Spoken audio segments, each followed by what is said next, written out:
Outra coisa que eu queria te perguntar também, tu traz muito conhecimento da religião para o mundo financeiro. Uhum. O que são essas coisas que tu aprendeu, principalmente com o judaísmo, né? Com o judaísmo, com Salomão. Assim, cara, eu não sou um cara religioso, eu sou um cara espiritualizado, né? Mas eu, antigamente, eu tive muito preconceito com Bíblia. Né? Bíblia. Todo mundo fala, lê Bíblia. Eu falo, pô, não, vou ler a Bíblia e tal. Eu não sei, talvez alguma coisa a ver com a minha infância, eu tive algum preconceito com isso. Até que um amigo meu, né, o Thiago Brunet, ele chegou para mim e falou, Thiago, você precisava ler a Bíblia. A gente tava num jantar em Portugal, assim, tomando um vinho e tal. Ele falou, você precisa ler a Bíblia. Eu falei, porra, Thiago, nada a ver. Pra quê, cara? Ele falou, não, Thiago, é que você não tá entendendo. A palavra mais citada na Bíblia é dinheiro. Eu falei, dinheiro, mano? A palavra mais citada na Bíblia? Ele falou, é dinheiro. E a segunda palavra é fé. Só que dinheiro é citada muito mais vezes do que fé. Eu falei, tá brincando? Ele falou, é. E lá, na Bíblia, ela é composta de 66 livros. Né? E você junta 66 livros, você tem a Bíblia. E desses 66 livros, alguns deles foram escritos pelo rei Salomão. Rei Salomão foi o homem mais sábio que já pisou na terra. Né? E foi o homem mais rico também, segundo a Bíblia. E aí esse meu amigo Thiago falou o seguinte, falou, Thiago, você é um cara que viaja o mundo, entrevistando bilionário para aprender com todo mundo, falando com investidor, fazendo negócio com essa galera, mas você está deixando de ir na fonte. O Salomão já escreveu um livro inteiro sobre isso. Para de vacilar e vai ler o livro do cara, né, que é o livro dos Provérbios. Eu falei, você está brincando? E aí fui ler o livro dos Provérbios. Aí eu li o livro dos Provérbios, né? E aí eu fiz uma experiência muito interessante, porque o livro dos Provérbios tem 31 capítulos. Né? Então existe uma tradição, né, de você geralmente pegar um mês com 31 dias e você ler um capítulo por dia. E aí eu resolvi fazer isso. Mas resolvi fazer isso junto com a minha audiência. Porque eu nunca tinha lido o livro dos Provérbios. E aí eu comecei a ler um capítulo por dia. Eu lia na noite anterior, preparava um conteúdo e às 5 horas da manhã eu falava com a galera. Esse é o que eu tentei participar e não consegui, porque era muito cedo. Mas eu via tudo no Telegram depois. Foi bizarro. E aí, cara, eu fui aprendendo junto com a galera. Só que eu sou um cara de negócios, né? E eu trazia isso sempre sob a ótica de negócios. Eu comecei a ficar chocado, porque tinha muita sabedoria naquilo. Eu nunca tinha visto tanta sabedoria, né? Cada dia era uma porrada diferente. E porradas que se aplicam à nossa vida hoje, se aplicam aos negócios hoje. Uma coisa que foi escrita há tantos anos atrás e que é tão atual ao mesmo tempo, né? E aí eu fui percebendo o quão poderoso isso era. Né? E desde então eu leio o livro dos Provérbios direto. Sempre que eu preciso de alguma orientação, eu leio, né, o livro dos Provérbios. E aí eu comecei a entender que, porra, peraí, deve ter mais coisa aí. Né? Então passei por todo esse aprendizado de 31 dias, compartilhei com a audiência isso tudo. E aí eu entendi que, poxa, tem uma parada que fala que judeu é rico. Eu ia perguntar isso agora, exatamente agora. Tava aqui na minha cabeça. Todo mundo fala, judeu é rico, judeu é rico, judeu é rico. Aí eu falei, porra, judeu deve ser rico mesmo, porque a gente ouve isso, né?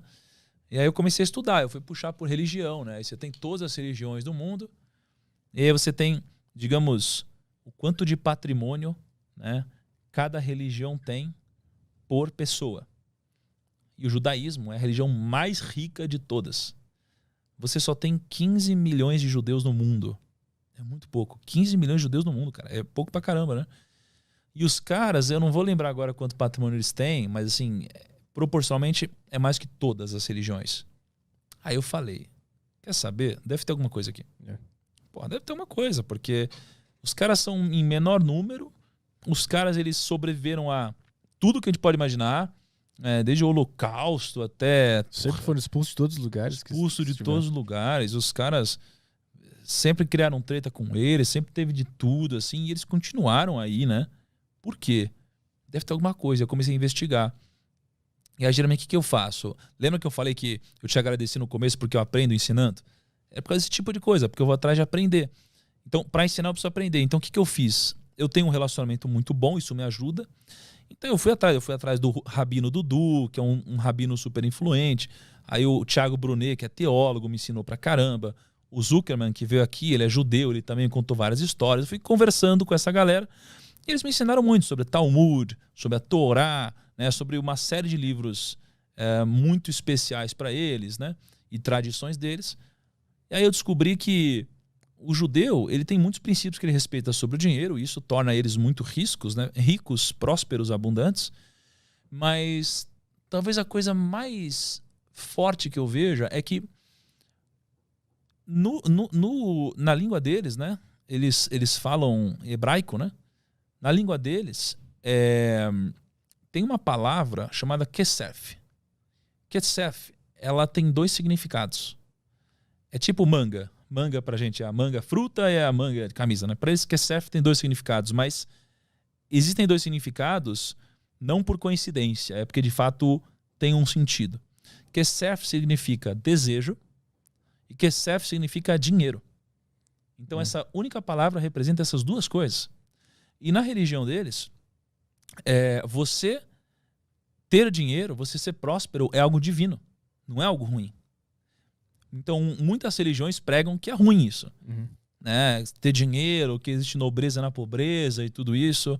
Ou às vezes o problema não é nem a religião, é como as pessoas divulgam isso, né? Que é o que eu tenho percebido que acontece mais. Então os judeus, eles veem muito valor nisso. E eles se ajudam. Né? Na língua deles não existe vida no singular, existe vidas no plural só. Porque, segundo eles, não existe vida sem outra. Né? Não existe a minha vida sem a sua, só existe vidas. Né? Então eles têm uma coisa muito forte de união. Eles têm uma coisa muito forte de princípios e respeito aos ritos. Eles enxergam o dinheiro como algo próspero. Eles têm algumas histórias interessantes, como por exemplo, eles não cobram juros um do outro. Né? Então, ou ao menos não cobravam, né, na história. E como eles foram expulsos de todos os lugares, eles aprenderam a lidar com tudo que eles pudessem colocar na mochila e fugir. Então eles começaram a trabalhar muito com ouro, com obras de arte, com todas essas coisas, né? E aí, como muitas religiões proibiam, né, você cobrar juros, os judeus, eles começaram a montar bancos. Então aqui no Brasil, os maiores bancos foram fundados por judeus, né? Os judeus, eles se ajudam, eles pagam estudo, eles valorizam muito a educação. Se você for ver o grau de educação dos judeus, é o grau mais alto de educação de todas as religiões. Então esse tipo de coisa acaba impactando no acúmulo de patrimônio, né? Então eu gosto muito disso, dos princípios milenares, porque o que se provou no tempo tem mais valor. É como assim, tênis. A gente está usando tênis agora.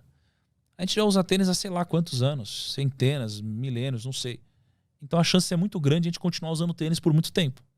Diferente de às vezes uma novidade que veio e que não se provou no tempo. Sim. Então a chance maior é que não continue existindo. Então como os judeus, eles há muito tempo são muito ricos, deve ter alguns princípios que se validaram no tempo, e eu quero saber quais são. Né? Então tem isso que eu falei e tem mais um monte. Né? E esse tipo de coisa é legal, esse tipo de estudo acho que mexe com sua cabeça e te ajuda a crescer.